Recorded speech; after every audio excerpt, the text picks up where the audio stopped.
Why am I so tired when I wake up, right? We're going to talk about that today. We're going to talk about your cortisol levels, circadian rhythms, and reasons why you might be tired. Now, there are a ton of reasons why your body can be fatigued overall, but if you just slept for like 7, 8, 9 hours, slept most of the night, maybe got up once, but you were able to get back to sleep, and you wake up in the morning and you're like, I got all this sleep. Why am I so exhausted still? How is that possible? Right?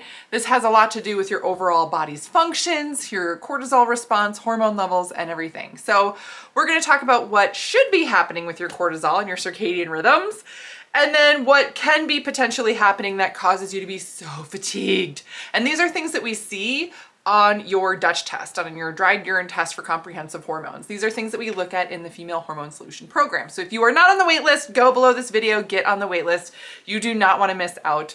I am Dr. Beth Westie, women's health and hormone expert. I'm the author of the books, The Female Fat Solution and The Female Menopause Solution. These are on Amazon where you can pick them up.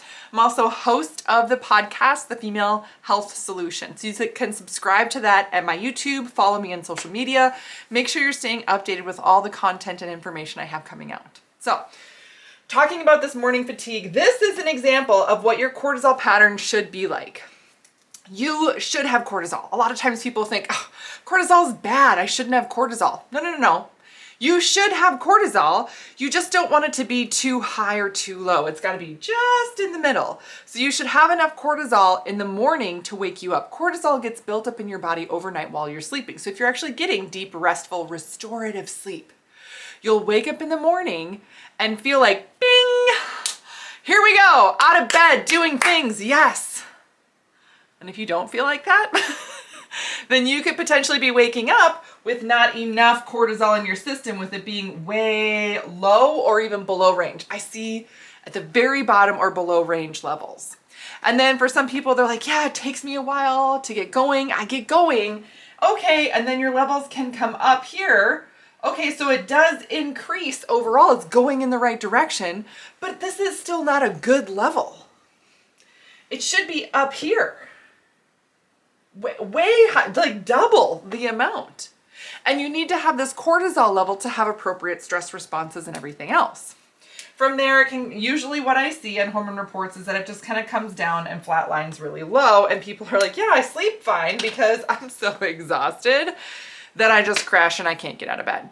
That's not you going to bed because you're like, oh yes, I'm ready to rest now for the day. It's, I'm completely wiped out that I just need to crash.